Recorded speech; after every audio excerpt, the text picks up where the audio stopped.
So Telangana ప్రజలకు శుభవార్త. ఇందిరమ్మ ఇళ్లపై కసరత్తు. అవును, ఇందిరమ్మ ఇళ్లపై కసరత్తు అయితే మొదలైపోయింది. కోడ్ ముగియడంతో దరఖాస్తుల పరిశీలనపై దృష్టి పెట్టిన ప్రభుత్వం 3 నెలల్లో పూర్తి చేసేందుకు కార్యాచరణ.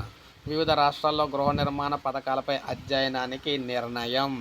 సో నీళ్ల నిర్మాణం ఈ విధంగా అయితే ఉండబోతుంది. చుట్టూ ప్రహారీ గోడ, మధ్యలో బయట ఖాళీ ప్లేసు, అక్కడ నుంచి యువతల పక్క నుంచి అయితే మెట్లు పైకి ఎక్కడానికి, యువతల పక్కన మనం చూసుకుంటే కిటికీలు, ఈ విధంగా డోర్ అయితే ఉండబోతుంది అనమాట నిర్మాణాలు.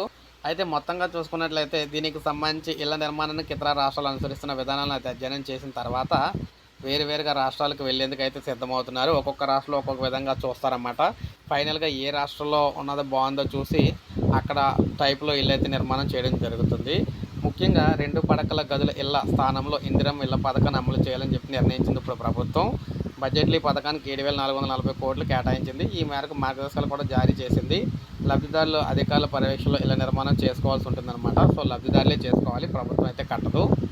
ఇక 82.82 లక్షల దరఖాస్తులు అయితే వచ్చినాయి అన్నమాట ప్రజావాణిలోని. వాటిలో ఒకే కుటుంబం నుంచి వచ్చిన దరఖాస్తులను వేరువేరు ప్రక్రియను గతంలో చేపట్టినప్పటికీ పూర్తి కాలేదు. ఒకే ఇంటి నెంబర్తో వచ్చిన దరఖాస్తులను మాత్రమే వేరు చేసినట్లు అధికారులు చెబుతున్నారు. ఆ దశలో ఎన్నికల ప్రవర్తన నియమాలు అమల్లోకి రావడంతో అధికారులు ఎన్నికల కార్యకలాపాలు నిమగ్నమయ్యారు.